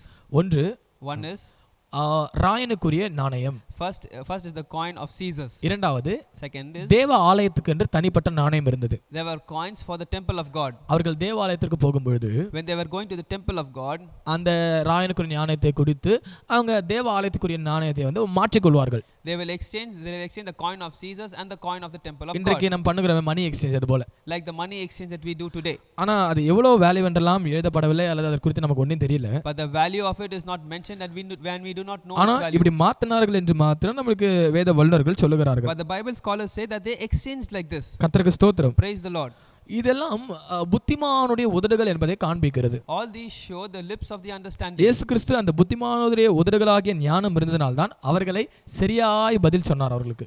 Jesus Christ, because he had the wisdom of the lips of the understanding, he was able to give the right answer. தேவ சபைக்கு சேர வேண்டிய ஞானத்தை நீ அங்க கூடியா, ராயனுக்கு கொடுத்து நீ ராயன் கிட்ட கொடு. You give unto Caesar that which is Caesar, and you give unto God that which is God's. இதுதான் புத்திமானுடைய உதடுகள். This is the lips of the understanding. அதுதான் ஞானம். This is wisdom. கர்த்தருக்கு ஸ்தோத்திரம். Praise the Lord. அடுத்தது nextly நீதிமொழிகள் 11:2க்கு வரும்போது, when you come to Proverbs 11:2, அந்த தாழ்ந்த சிந்தை அது ஒரு ஞானம். This lowliness, that is a wisdom. கர்த்தருக்கு ஸ்தோத்திரம். Praise the Lord. இயேசு கிறிஸ்து Jesus Christ தன்னுடைய ஜீவியத்தின் பகுதியிலேயும் தாழ்மை உள்ளவராகவே ஜீவித்தார். Jesus conducted himself with great humbleness throughout his whole life. அவருக்கு ஒரு நல்ல தாழ்ந்த சிந்தை இருந்தது. He had a lowly thought in him. கர்த்தருக்கு ஸ்தோத்திரம். Praise the Lord. அப்ப ஞானம் என்பது, so wisdom is, யாரெல்லாம் நம்முடைய சிந்தைகளை தாழ்ந்த சிந்தையுள்ளவர்களாக ஜீவிக்கிறோமோ அதுதான் ஞானம். So when we conduct our life in such a lowly state, that is wisdom. அப்ப இயேசு ஞானத்தில் வளர்ந்தார் என்றால், so when you say Jesus grew up in wisdom, அவர் ஒரு சயின்டிஸ்ட் ஆயிட்டார்னு அர்த்தம் இல்ல. it doesn't mean that he was a scientist. ஞானத்தின் அனுபவங்களாகிய கர்த்தருக்கு பயப்படுதல், புத்திமானாகிய உதடு, தாழ்ந்த சிந்தை, இந்த அனுபவங்களை இது காண்பிக்கிறது. So fearing the Lord in wisdom, the lips of the understanding, and being lowly, this is the wisdom. கர்த்தருக்கு ஸ்தோத்திரம். Praise the Lord. இரண்டாவது, secondly, வளர்த்தி, stature. ஆமா, ஆங்கிலத்துல stature. In English it is stature. Stature என்ற வார்த்தைக்கு அர்த்தம், the meaning for the word stature is a person or animal's natural height when standing upright. அது ஒரு மனிதனும் இல்ல ஒரு விலங்கும் சரியாக நிற்பும்போது அதுதான் அதனுடைய வளர்த்தி. கர்த்தருக்கு ஸ்தோத்திரம். Praise the Lord. இதுதான் நான் டிக்ஷனரி எடுத்து பார்த்தேன், என்ன ஸ்டேச்சர் என்ற வார்த்தைக்கு அர்த்தம் என்று பார்க்கும்போது இது அவங்க கொடுத்திருந்தாங்க. When I was referring the dictionary, what is the stature, and this word and this meaning was given. கர்த்தருக்கு ஸ்தோத்திரம். Praise the Lord. எழுத்தின் பிரகாரமாக அது ஒரு வளர்ச்சியை காண்பித்தாலும், literally when that shows a growing up or a stature, ஆவிக்குரிய ரீதியிலே வரும்பொழுது, When you come to the spiritual experience, அது நம்முடைய சுபாவ வளர்ச்சியை காண்பிக்கிறது. it shows the growing up of our character. தேவ சமூகத்தில் நாம் நிற்கும் பொழுது When we stand in the presence of the Lord, சுபாவ வளர்ச்சி பெற்றவர்களாக இருக்க வேண்டும். we should be the one who receive the stature in character. ஆமா, குழந்தையை பெற்றுட்டு வெறும் குழந்தையாவே வச்சுக்க கூடாது. Not bringing forth a child and keeping it like a child. அந்த குழந்தை இளைஞனாய் மாற வேண்டும். The child should become a boy. அந்த இளைஞன் குமாரனாய் மாற வேண்டும். And that boy should become a young boy. அந்த குமாரன் புருஷனாய் மாற வேண்டும். And that young lad should become a husband. அந்த புருஷன் பூர்ணனாய் மாற வேண்டும். And that man should be perfected. இதுதான் பைபிள்ல சொல்லப்பட்ட ஒழுங்கின் காரியங்கள். These are the orderness mentioned in the scripture. கர்த்தருக்கு ஸ்தோத்திரம். Praise the Lord. அப்படி புருஷனாய் மாறாமல் குமாரனாய் மாறாமல் வெறும் குழந்தை ஒரு வளர்ச்சியை அடையாமல் குழந்தையா இருக்குமானால், so if you are not being changed as a son or a man when you are in a child experience, அந்த குழந்தை ரெண்டு வித அனுபவத்துல மாட்டிக்கொள்ளும். வளர்ச்சியற்ற குழந்தையா இருக்குமானால், if that is a child which does not grow, it will get entrapped in two things. முதலாவது காரியம், first thing is எபேசியர் 4:14 in Ephesians chapter 4:14 நாம் அதை குறித்து படிக்கலாம். we can see about it. தந்திரமான போதகத்தினால் அடிபடும். It will be caught by false teaching. எபேசியர் 4:14 Ephesians 4:14 படிங்க. That we henceforth be no more children tossed to and fro and carried about with every wind of doctrine by the sleight of men and cunning craftiness whereby they lie in wait to deceive. கர்த்தருக்கு ஸ்தோத்திரம். Praise the Lord. இந்த இடத்துல 2-3 அனுபவங்கள் கொடுத்திருக்காங்க. There are 2 or 3 experiences mentioned here. குழந்தையா இருப்போமே ஆகில், if we are like children, மனுஷருடைய சூதும் வஞ்சிக்கிறதற்கு ஏதுவான தந்திரமுள்ள போதகமாகிய பலவித காற்றினாலே அலைகளைப் போல அடிபட்டு விடுவோம். they will be tossed to and fro, carried about with every wind of doctrine by the sleight of men and cunning craftiness. நம்ம இங்கிலீஷ்ல பாருங்க, every wind of னு எழுதி இருக்காங்க. In English it is mentioned every wind. கர்த்தருக்கு ஸ்தோத்திரம். Praise the Lord. அது தமிழ்ல பலவிதமான காற்றினால அலைபடுகிற போதகங்கள். In Tamil also it is said the same. அல்லது தந்திரமுள்ள போதகங்கள். Or it is said by cunning craftiness. கர்த்தருக்கு ஸ்தோத்திரம். Praise the Lord. நீ சுபாவ வளர்ச்சி அடையாமல் ஒரு குழந்தை போல சபைக்கு வந்து உட்கார்ந்து கொண்டிருப்பாய் ஆகில், அந்த குழந்தை வந்து தந்திரமான போதகத்தால் அடிபட்டு போய்விடும். So if you are not growing up in your character and just coming into the presence of the Lord like a child, you will be deceived by false doctrines. ஆமா, அது அலைகளை போல அடிபட்டு போகுமா. It will be tossed to and fro. கர்த்தருக்கு ஸ்தோத்திரம். Praise the Lord. ஆமா, குழந்தைக்கு பாருங்க, இப்போ ஒரு குழந்தைக்கு நம்ம எதனா சொன்னா அந்த குழந்தைக்கு என்ன புரியுமா? So if you tell anything to a child, will it listen? நீ இப்ப சுவிட்ச் போடனா போட்றோம். When you tell go put the switch, it will go on it. அங்க ஏதாவது வயர் கரண்ட்ல இருந்தா இந்த வயர் எடுனா போய் எடுத்துரும். If there is any wire in the current, it will go take the wire. அந்த குழந்தைக்கு நிதானிக்க தெரியாது. That child does not discern. யார் என்ன போதகம் சொன்னாலும் உடனே அது செஞ்சிரும். It will do anything which everyone says. அதுதான் குழந்தையின் அனுபவம். This is the experience of a child. அதனால தான் நம்ம குழந்தையா இருக்க கூடாது. நான் சொன்னது போல குமாரனாய் மாறி புருஷனாய் மாறி பூரணனாய் போக வேண்டும். That is why I am telling you, we should not be like child. We should be like sons, and we should be like young lad, and we should become adult, and we should be perfected. கர்த்தருக்கு ஸ்தோத்திரம். Praise the Lord. இரண்டாவது, secondly, இந்த குழந்தை குறித்து படிக்கும் பொழுது when we read about these children, நாம் நிருபங்கள்ல in the epistles, எபேசியர் 5:13 கூட இன்னொரு காரியத்தை பரிசுத்த பவுல் எழுதி இருக்கிறார். in Ephesians 5:13 there is one more thing where Paul has mentioned over here. படிங்க எபேசியர் 5:13. Ephesians 5:13 but all things that are reproved are made manifest by the light, for whatsoever doth make manifest is light. சரி, அந்த வசனம் அல்ல. எபேசியர்ல ஒரு வசனம் உண்டு, இந்த குழந்தைகளை போல இருப்பவர்கள் தன்னை வசனத்திற்கு பழக்கிக் கொள்ள மாட்டார்கள் என்று ஒரு வசனம் உண்டு. It is not this verse. There is a verse in experience. Those who get themselves like child will be like child only. கர்த்தருக்கு ஸ்தோத்திரம். Praise the Lord. ஆமா, அவர்கள் வந்து வசனங்களை பழக்கிக் கொள்ள மாட்டார்களாம். They will not exercise these verses. அது எபேசியர்ல மன்னிக்க வேண்டும். எபிரேயர் 5:13. It is not in Ephesians. It is Hebrews 5:13. மன்னிக்க வேணும். Hebrews 5:13 for everyone that useth milk is unskillful in the word of righteousness, for he is a babe. கர்த்தருக்கு ஸ்தோத்திரம். Praise the Lord. பாத்தீங்களா, நீதியின் வசனத்துல பழக்கமில்லாதவர்களா இருக்கும். So they will be unskillful in the word of righteousness. அதுதான் பால் உண்ணுகிற குழந்தை. And that is the babe which drinketh milk. அந்த குழந்தைக்கு பால் மட்டும் தான் குடிக்க தெரியும். That babe only knows to drink milk. அதாவது கர்த்தர் உன்னை ஆசீர்வதிப்பார்னு சொன்னா சந்தோஷமாயிடும் அந்த குழந்தை. That child will be happy when you say the Lord blesses you. ஏதாவது தப்பு பண்ணி வசனத்தின் மூலமா கண்டிக்கும்போது உடனே கோச்சுக்கோ சபைக்கே வராது. When you reprove the child in the verse, when it's doing wrong, it will not come to the church. அதுதான் பால் குடிக்கிற குழந்தை. That is the child who drinks milk. ஆனா நாம் இந்த வளர்த்து இயேசு எப்படி வளர்ந்தாரோ சுபாவ வளர்ச்சி இருந்து ஒரு வளர்ச்சியுள்ள மனுஷனாய் மாறும்பொழுது, so but when we are growing up to the stature of Jesus Christ, and when we have such a stature in our character, பரிசுத்தவான்கள் கண்டிக்கும்போது அந்த கண்டிப்புக்கு அப்படியே ஒப்பு கொடுப்போம். when the servants of God, when they rebuke us or when they correct us, we will submit ourselves to that correction. ஒருவேளை இதை கேட்டுக்கொண்டிருக்க தேவ பிள்ளைகளே, Beloved children of God who is listening to this, யாராகிலும் நீங்க இந்த வசனத்தின்படி குழந்தைகளாக இருப்பீர்களே ஆனால் உங்களுடைய குழந்தை என்கிற அனுபவத்தை மாற்றி உங்களுடைய சுபாவத்தை ஒரு வளர்ச்சியுள்ள சுபாவமாய் நடத்துங்கள். if you are like babes according to this ways, come out of it and grow in your character. கர்த்தருக்கு ஸ்தோத்திரம். Praise the Lord. மூன்றாவது, Thirdly, இயேசு தேவ கிருபையிலும் கூட வளர்ந்தாராம். Jesus also grew in the grace of God. இந்த தேவ கிருபை குறித்து நம்ம எல்லாருக்கும் தெரியும். We know about this grace of God. இதை நம்ம பெருசா சொல்ல விரும்பல. There is not many things to mention about this. ஒரே வார்த்தை சொல்லுகிறேன். I want to tell you one நாம் thing. தேவனுக்கு பிரியமாய் ஜீவிக்கும் பொழுது நமக்கு தேவ கிருபை கிடைக்கிறது. When we lead a life according to God, we receive the grace of God. கர்த்தருக்கு ஸ்தோத்திரம். Praise the Lord. அந்த கிருபை பெற்றவர்கள் குறித்து நான் அநேக வசனம் உண்டு. உதாரணத்துக்கு தாழ்மையுள்ளவர்களுக்கோ கிருபை அளிக்கிறார் வசனம் உண்டு. There are many things when you say about the grace of God. The God gives grace to the humble.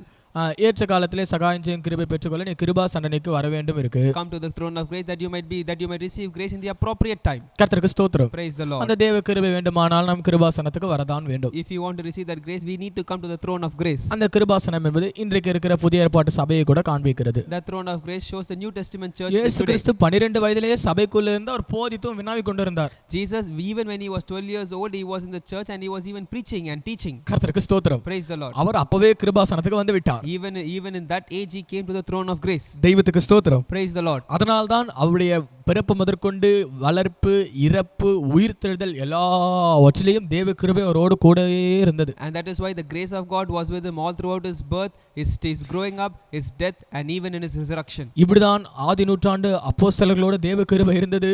பல பரிசுத்தவான்கள் தன்னுடைய வாழ்க்கையை வெறுத்து தெய்வத்திற்காக வாழ்ந்த எல்லா தேவ ஊழியர்கள் மத்தியிலும் அந்த தேவ கிருபை இருந்தது. And this grace of God was found in the early church, and so was with the apostles, and everyone grew in the stature of God.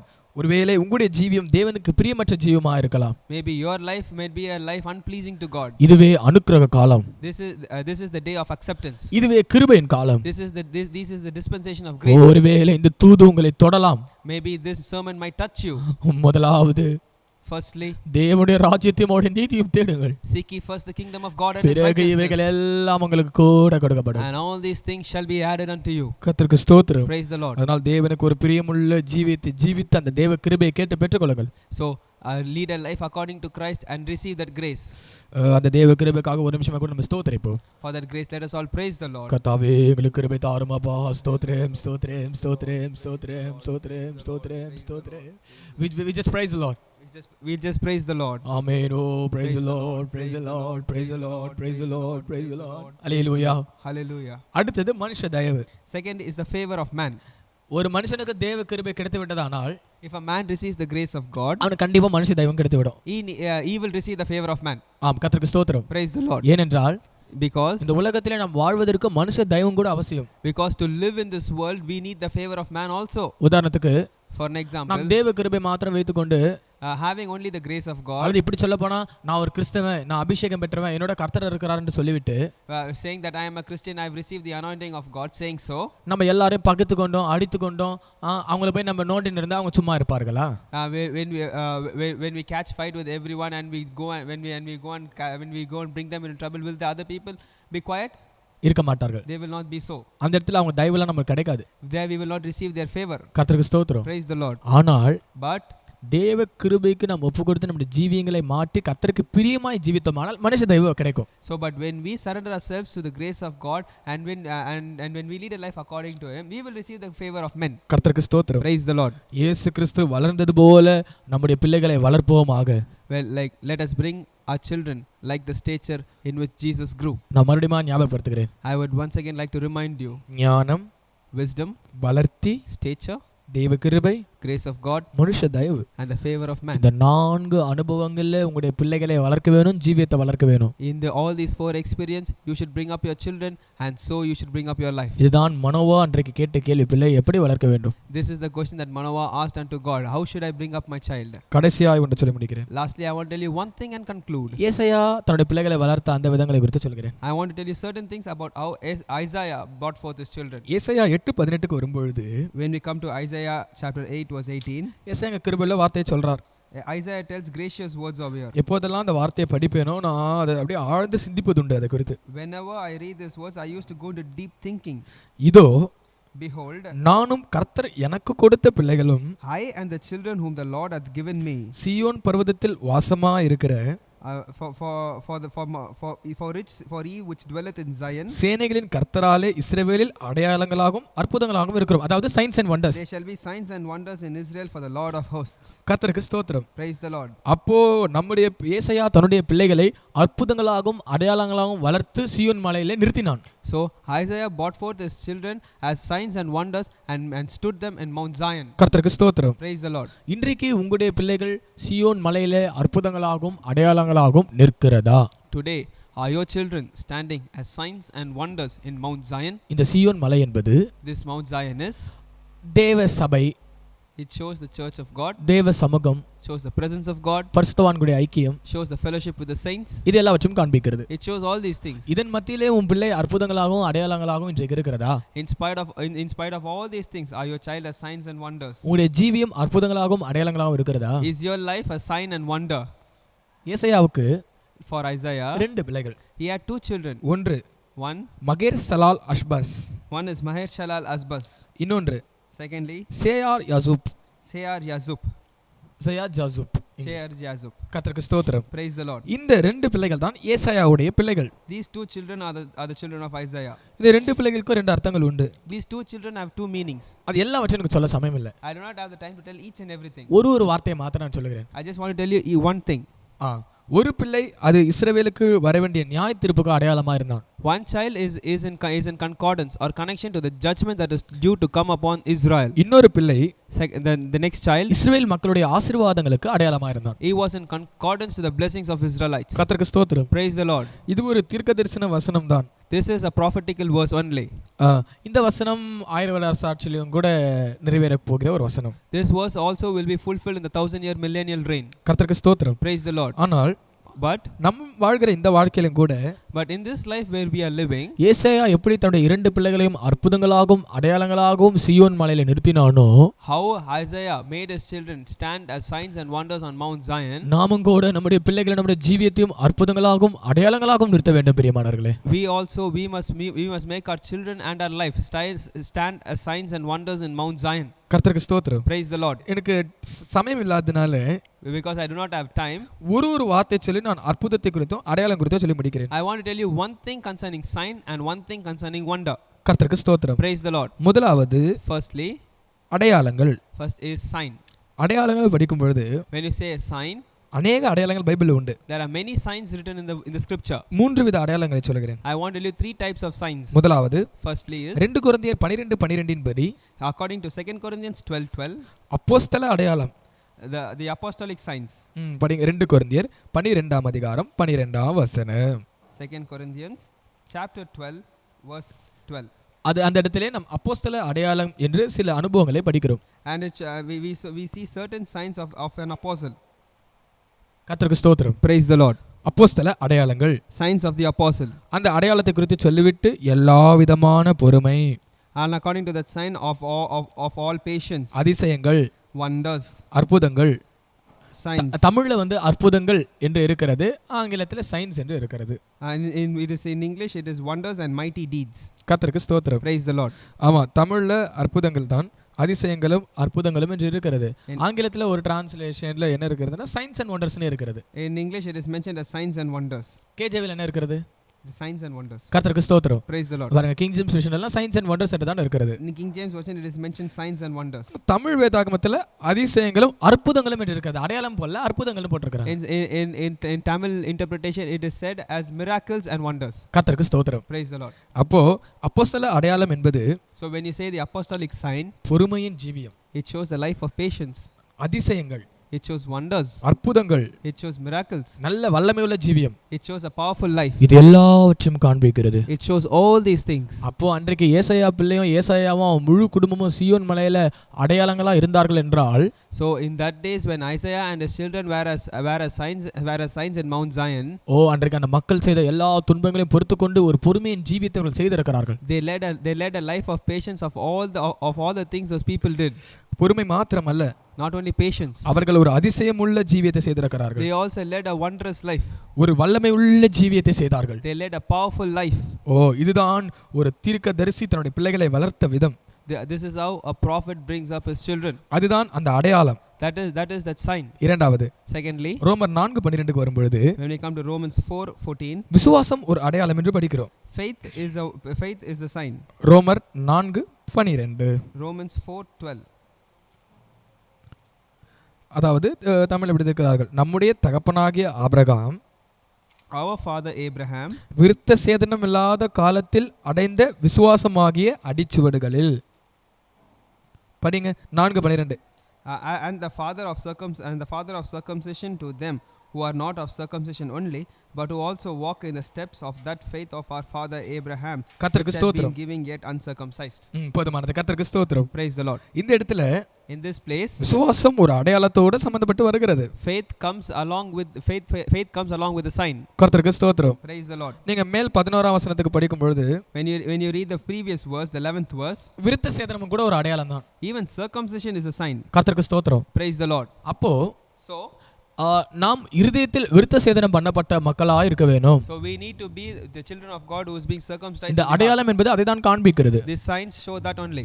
அப்போது ஏசாயாவும் அவருடைய 2 பிள்ளைகளும் அவருடைய முழு குடும்பமும் சீயோன் மலையில அவர்கள் நன்றாக இருதயத்தை விருத்த சேதனம் பண்ணின மக்களா இருந்திருக்கிறார்கள். So Isaiah and his children were the ones circumcised in their hearts.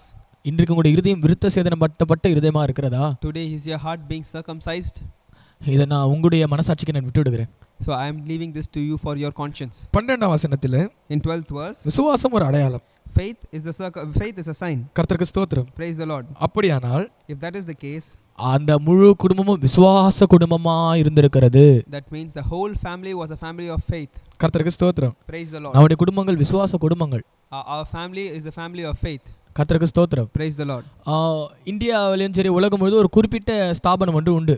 In India and in the whole world there is a particular organization. அவர்கள் தன்னுடைய சபையை சபை என்று சொல்ல மாட்டார்கள். They will not tell their church as church. Faith home என்று சொல்வார்கள். They will tell their church as faith home. கர்த்தருக்கு ஸ்தோத்திரம். Praise the Lord. அதுதான் சரியான வார்த்தை. That is the correct word. சபைகள் எல்லாம் விசுவாச வீடுகள் அது. Churches, it's not churches but it is faith home. கர்த்தருக்கு ஸ்தோத்திரம். Praise the Lord. நம்முடைய வீடுகளும் கூட எல்லாம் ஃபெய்த் ஹோம்ஸா இருக்க வேணும். Even our houses should be as faith homes. ஏன் தெரியுமா? You know why? அந்த ஃபெய்த் ஹோம் அது ஒரு அடையாளம். That faith home, that is a sign.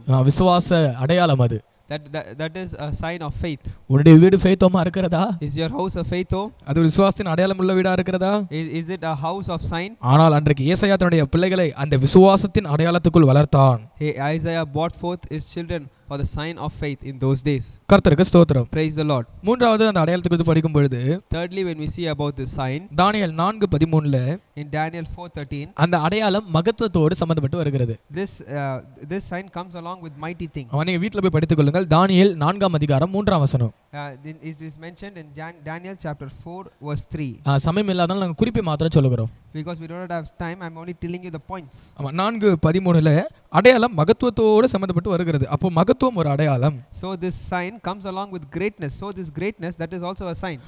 மகத்துவம் எதை காண்பிக்கிறது? What does this greatness show? சொல்ல முடியுமா? Can you say? மகத்துவம் எதை காண்பிக்கிறது? What does this greatness show? எனக்கு ஒரு வசனம் ஞாபகம் வருகிறது. I remember a verse. தாவீது கூட சொன்னார்.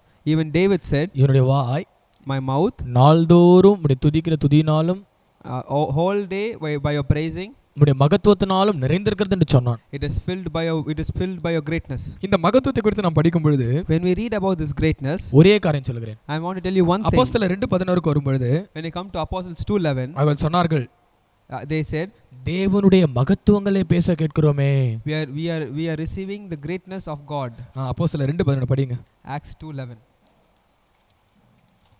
அப்போஸ்தலர் 2ஆம் அதிகாரம் 11ஆம் வசனம். Acts chapter 2 verse 11. Cretes and Arabians, we do hear them speak in our tongues the wonderful works of God. கர்த்தருக்கு ஸ்தோத்திரம். Praise the Lord. தமிழ் பைபிள்ல இவர்கள் தேவனுடைய மகத்துவங்களை பேச கேட்கிறோமே. It is said that we heard the wonderful we speak in our tongues the wonderful works of God. கர்த்தருக்கு ஸ்தோத்திரம். Praise the அப்ப Lord. மகத்துவம் என்பது So greatness is, அது தேவ அபிஷேகத்தை பரிசுத்த ஆவியானவருக்கு அடையாளம். so this greatness shows the anointing of the Holy Spirit. அப்ப ஏசாயா மாத்திரமல்ல, So not only Isaiah, அவருடைய 2 பிள்ளைகள் முழு குடும்பமே அபிஷேகம் பெற்றிருக்கிறார்கள். the 2 children of the whole family received இதை anointing. கேட்டுக்கொண்டிருக்க தேவ பிள்ளையே, Beloved child of God who is listening அபிஷேகம் to this, பெறாத யாராவது உங்க குடும்பத்தில் ஆட்கள் உண்டா? is there anyone in your family who has not received the இல்ல anointing? நீங்களே அபிஷேகம் பெறாமல் இதை கேட்டுக்கொண்டிருக்கிறீர்களா? Or are you listening to this without receiving the அப்படி anointing? இருப்பீர்களே ஆனால் If that is the case, கர்த்தர் சொல்லுகிறார், the Lord says, நீ அபிஷேகம் பெற்று அந்த அடையாளத்தை வாங்கிக்கொள். you receive the anointing and receive that sign also. அதுதான் மீட்கப்படுகிற நாளுக்கென்று முத்திரையாய் பெற்ற பரிசுத்த ஆவி. And that is the sign of the Holy Spirit for the day of redemption. அந்த ரிடெம்ப்ஷன் என்ற நாட்கள்ல நீங்கள் அந்த அடையாளத்தை பெற்றிருந்தால் மாத்திரமே உங்களுடைய சரீரம் மீட்கப்படும். Only in the redemption day, when you have received this sign of anointing, will your body be transformed. அதை குறித்து தான் சரீர மீட்பு என்று எழுதியிருக்கிறார்கள். And that is why they said at the transforming of the body. கர்த்தருக்கு ஸ்தோத்திரம். Praise the Lord. அடுத்தது Next is அற்புதங்கள். wonders. இந்த அற்புதங்களை குறித்து அநேக காரியங்கள் உண்டு, அதெல்லாம் சொல்ல சமயம் இல்லை. There are many things concerning the wonders. I do not have the time to tell each and everything. அதனால இத்துடன் நிறுத்துகிறேன். I'm concluding with this. அற்புதம் என்பது தேவ வல்லமையோடு நாம் செய்கிற எல்லா கிரியைகளும் அற்புதங்கள் தான். When you do everything with the power of God, it is wonder. கர்த்தருக்கு ஸ்தோத்திரம். Praise the Lord. இன்னும் சொல்ல போனா இந்த உலகத்தில் நம்ம ஒரு நாள் ஜீவிப்பதே அற்புதம் தான். If you want to tell it more, each and every day that we are passing in this world is a wonder.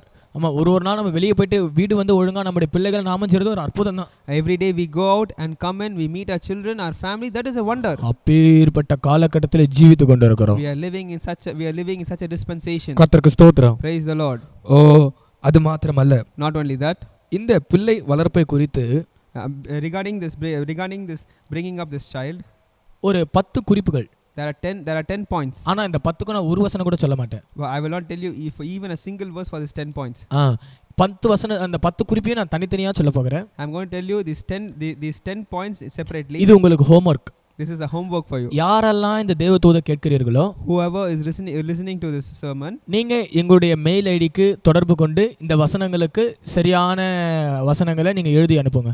Yeah, you can give the appropriate verse through our mail ID. உங்களுடைய பிள்ளைகளுக்கு இது சொல்லி அந்த 10 குறிப்புக்கு வசனம் எழுத சொல்லுங்க. Tell this to your children and tell them to find the verses for all these 10 points. இல்லது நீங்களே எழுதி கூட அனுப்புங்க. Or you can write and send it across to us. நான் பார்க்கிறேன் எத்தனை பேர் கரெக்ட்டா எழுதி அனுப்புறீங்கன்னு. I'll see how many of you send the correct verse. கர்த்தருக்கு ஸ்தோத்திரம். Praise the Lord. கர்த்தருக்கு சித்தமானா உங்களுக்கு ஒரு சின்ன பரிசு கூட நாங்க அனுப்பி விடுறோம். If it is the will of God, we will send you a small gift. கர்த்தருக்கு ஸ்தோத்திரம். Praise the Lord. அந்த 10 குறிப்பையும் நம் பிள்ளை எப்படி வளர்க்க வேண்டும் என்று ஒரு காரியமாய் நான் சொல்கிறேன். There are 10 things. I will tell you each and everything how to bring forth your child. முதல் குறிப்பு, first தேவ வசனத்தை பிள்ளைகளுக்கு போதிக்க வேண்டும். you should teach your children the word of God.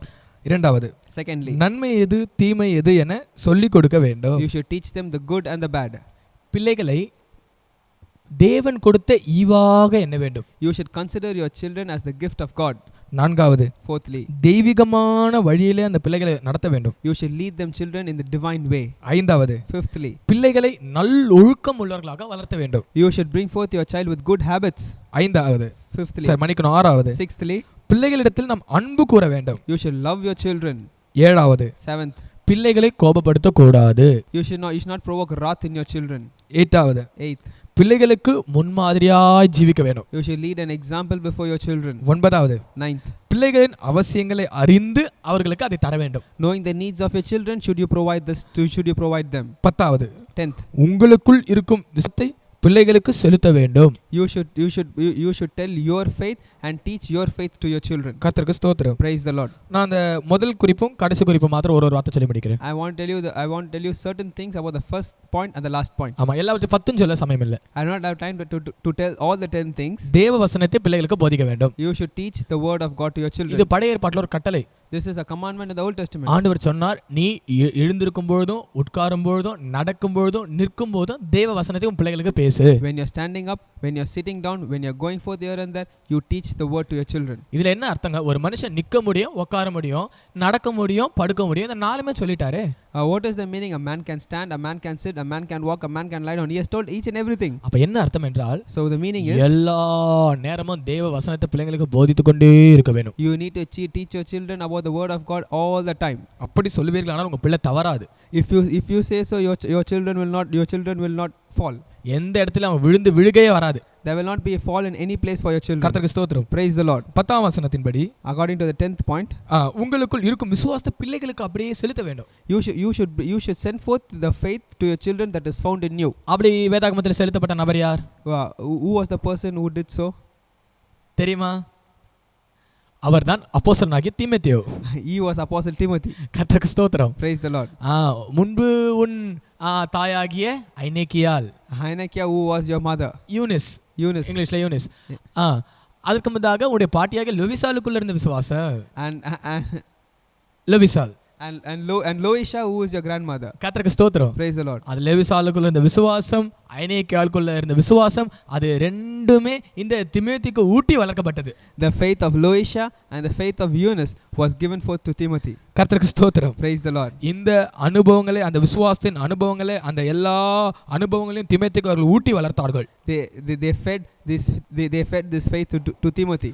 உங்களுடைய பிள்ளைகளும் கூட, even your children, நாம் அதுபோல தான் வளர்க்க வேணும். we should bring forth like that. உங்களுடைய விசுவாசத்தை அந்த பிள்ளைகளுக்கு அப்படியே ஊட்ட வேணும். You should feed your faith to your children. ஆமா, அதுதான் நான் சொன்ன இந்த 10வது குறிப்பின் அர்த்தம். That is the meaning of the 10th point which I told. அப்படி உங்க பிள்ளைகளுக்கு அந்த விசுவாசத்தை செலுத்தும் பொழுதுதான், so when you feed your faith to your children like அந்த this, பிள்ளை விசுவாசத்திலே நல்ல பக்தி விருத்தி அடைகிற பிள்ளையா இருக்கும். your children will be edified in this faith.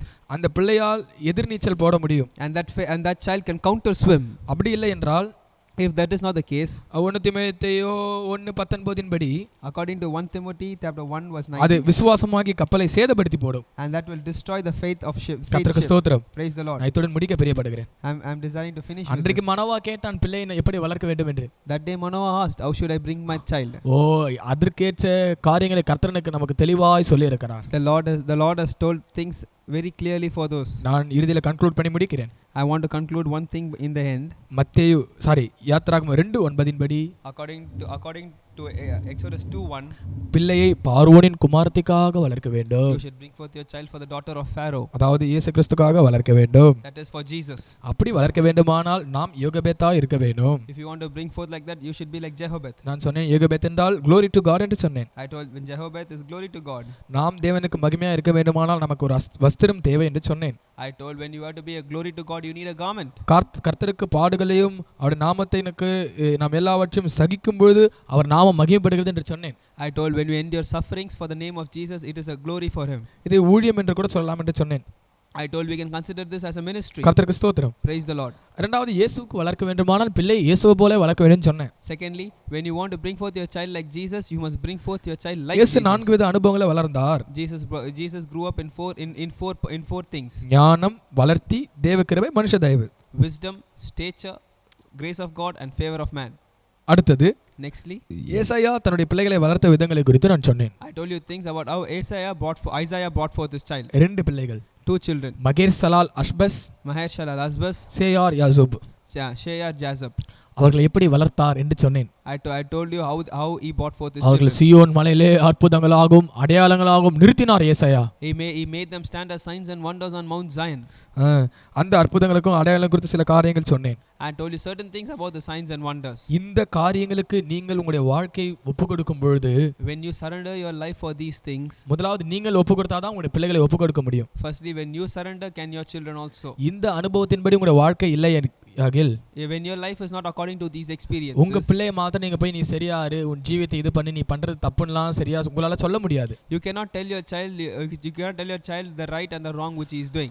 சொன்னாலும் அந்த பிள்ளைக்கு அவன் ஏற்றுக்கொள்ள மாட்டான். even when you say, the child will not accept. முதலாவது நாம் கரெக்டா இருந்து நம்முடைய ஜீவியங்களை மாற்றிக்கொள்ளும் பொழுது, first when we are in a correct way and when we change our lives, அந்த பிள்ளை போதனையே இல்லாமல் அவனா திருந்துவான். that child without even any teaching, he will change himself. ஒருவேளை உன்னுடைய பிள்ளை ட்ரக்ஸ் எடுக்கிற பிள்ளையா இருக்கலாம். maybe your child is the one taking drugs. நீ கர்த்தருக்கு ஒழுங்காய் ஒப்புக்கொடுத்து உன்னுடைய ஜீவியத்தை மாற்றுவாயாகில் உன்னுடைய பிள்ளை ட்ரக்ஸ் எடுக்காது. When you surrender your life to the Lord and when you change your life, your child will not take any drugs. உன்னுடைய பிள்ளை கீழ்ப்படியாத பிள்ளையாய் துன்மார்க்கங்களை செய்கிற பிள்ளையா இருக்கலாம். Maybe your child is disobedient, doing all wickedness. நீ தெய்வத்துக்கு பிரியமா இருக்கும்போது உன்னுடைய பிள்ளை இது போன்ற காரியங்களை அவன் ஈடுபட மாட்டான். When you are with God, your children will not be involved in these things. நீ அப்படிதான் உன்னுடைய பிள்ளையை வளர்க்க வேணும். This is how you should bring forth your children. நீ பிள்ளை வளர்ப்பில ஒரு யோகபேதா இருக்க வேணும். You should be like Jehovah in bringing forth your child. நீ ஒரு ஏசாயாவா இருக்க வேணும். You should be like Isaiah. இயேசு வளர்ந்த விதங்கள்ல வளர வேண்டும். You should grow up in the ways of Jesus. கர்த்தருக்கு ஸ்தோத்திரம். Praise the Lord. நான் அத சொன்னேனே 10 குறிப்பு. I told you all those 10 things. அந்த 10 குறிப்பை மறுபடியும் சொல்லுகிறேன் உங்களுடைய ஹோம்வொர்க்கை. One more time I want to give you as homework all those 10 points. சொல்லி நான் அதை முடிக்கிறேன். I want to tell and conclude. அதை நீங்க எங்களுக்கு மெயில் பண்ணுங்க. And you can mail it to us. முதல் குறிப்பு. First thing is தேவ வசனத்தை பிள்ளைகளுக்கு போதிக்க வேண்டும். You need to teach your children the words of God. நன்மை எது தீமை எது என சொல்லிக் கொடுக்க வேண்டும். You need to teach them the good and the evil. பிள்ளைகளை தேவன் கொடுத்த ஈவாக எண்ண வேண்டும். Consider your children as the gift of God. தெய்வீகமான வழியிலே பிள்ளைகளை நடத்த வேண்டும். Lead your children in divine ways. நல்லொழுக்கம் உள்ளவர்களாய் வளர்த்த வேண்டும். Bring forth your child in good habits. பிள்ளைகளிடத்தில் அன்பு கூற வேண்டும். Love your children. பிள்ளைகளிடத்தில் கோபப்படுத்த கூடாது. You should not bring forth wrath on your children. பிள்ளைகளுக்கு முன்மாதிரியாய் ஜீவிக்க வேண்டும். You should be an example for your children. பிள்ளைகளின் அவசியங்களை அறிந்து அவர்களுக்கு அதை தர வேண்டும். Knowing the needs of your children, you should provide them. உங்களுக்குள் இருக்கும் விசுவாசத்தை பிள்ளைகளுக்கு செலுத்த வேண்டும். You should deliver your faith to your children. இந்த 10 குறிப்புகளுக்கும் 10 வசனங்களை கண்டுபிடித்து நீங்கள் மெயில் பண்ணுங்க. You find the verses for all these 10 points and mail it across to us. நம்ம எல்லாம் கண்களை மூடுவோம். Shall we close our eyes? நம்ம எல்லாம் ஒப்பு கொடுப்போம். Shall we surrender ourselves? கர்த்தாவே, O Lord, என் பிள்ளைகளின் முரட்டாட்டம் போதும். O Lord, it is enough for the filthiness of my children. என் பிள்ளைகளுடைய கீழ்ப்படியாமையை அடக்கும். O Lord, subdue the disobedience of my children. நான் கஷ்டப்பட்டது போதும். It is enough that I suffered. எனக்கு இந்த சியோன் மலையிலே என் பிள்ளையும் நானும் அற்புதமா அடையாளமா நிற்க வேண்டும் என்ற ஆசையா இருக்கிறது. I have a desire that me and my children should stand as signs and wonders in Mount Zion. ஏசாயா ஒப்பு கொடுத்தது போல இன்றைக்கு நான் என்னுடைய ஜீவியத்தையும் இந்த குடும்பத்தையும் முதலாவது ஒப்பு கொடுக்கிறேன். Like Isaiah I surrender my life and my family into your hands. என்னுடைய வாழ்க்கையில குணப்படாத பகுதிகள் மாறட்டும். Oh Lord, any unhealed characters, let it be changed in my life. முதலாவது பிள்ளை என்கிற என்னுடைய ஜீவியம் மாறட்டும். Oh Lord, let my child character be changed in me first. அடுத்து என் பிள்ளை போதனை இல்லாமல் மாறும். And my child will be changed without doctrine. என்னுடைய வாழ்க்கையில என் சுயசித்தத்தை செய்து என்னுடைய சொந்த காரியங்களை செய்து உம்முடைய நடத்திப்பு இல்லாமல் செய்து நான் பட்ட கஷ்டங்கள் போதும் கர்த்தாவே. Oh Lord, it is enough that I did my self will and I walked in my own ways. என்னுடைய மதீனத்தால நான் பட்ட கஷ்டங்கள் போதும். It is enough that I endured all the sufferings because of my foolishness. என்னை ஒரு விஷயம் நீர் மாற்றும் கர்த்தாவே. Oh Lord, change me once more. என் பிள்ளைகளை மாற்றும் கர்த்தாவே. Change my children, O Lord. இதோ கடைசி காலத்திலே ஜீவித்துக் கொண்டிருக்கிறோம். Behold, we are living in the last days. நீர் வரும்பொழுது யோசுவா சொன்னது போல நானும் என் வீட்டாருமோ என்னால் கர்த்தரை சேவிப்போம் என்று சொன்னது போல நீர் வரும்பொழுது நானும் என்னுடைய பிள்ளைகளுமா சேர்ந்து உம்கிட்ட வரட்டும் கர்த்தாவே. Oh Lord, I said like me and my household we will serve the Lord. Oh Lord, when you come, me and my household should stand before you, O Lord. இது ஜெபத்தை brother ஜெபிப்பார்கள். Oh gracious Heavenly Father, we thank you for this day that you have given us, O Lord. We thank you for this sermon that you have given us, O Lord. O Lord, you spoke to us like how Manoah should bring forth his child, O Lord. O Lord, let us have the proper understanding and the wisdom that we listened in this sermon, O Lord, that we should bring forth our child and that we should also bring forth our own lives, O Lord, that we should be signs and wonders when we meet you, O Lord. O Lord, we surrender each and every person who is listening to this sermon, O Lord. O Lord, let this word go into them and touch them and let it make a deep work of sanctification in them, O Lord. O Lord, you take all the glory and honor for yourself, O Lord. We surrender each and everything into your hands, O Lord. Continue to bless all the people, O Lord. Continue to bring forth a generation who is running in faith that they may stand before you, O Lord. In each and everything, we surrender everything into your hands. In the name of Jesus Christ, I pray. என் ஆத்துமாவே கர்த்தரை ஸ்தோத்திரி, என் முழுமையுடைய பரிசுத்த நாமத்தை ஸ்தோத்திரி. என் ஆத்துமாவே கர்த்தரை ஸ்தோத்திரி, கர்த்தர் செய்த சகல உபகாரங்களையும் மறவாதே. Bless the Lord, O my soul, and all that is with me, bless his holy name. Bless the Lord, O my soul, and forget not all his benefits. Hallelujah. Hallelujah. கர்த்தராகிய இயேசு கிறிஸ்துவின் கிருபையும் May the grace of our Lord Jesus Christ, பிதாவுடைய அன்பும் the love of the Father, பரிசுத்த ஆவியானுடைய அன்யோன்யமும் ஐக்கியமும் சமாதானமும் காவலும் the fellowship of the Holy Spirit, நம் அனைவரோடும் let it be with us. விசேஷமா இந்த தேவதூதை உலகமெங்கிலும் கேட்டுக்கொண்டிருக்கிற எல்லா தேவ பிள்ளைகளோடும், especially all the children of God around this world who are listening to this sermon, இன்றும் என்றும் கிறிஸ்துவர் மட்டும் சதா காலங்களிலும் நிலைத்திருப்பதாக. Let it stand forth even today and even till Christ comes. Amen. Amen.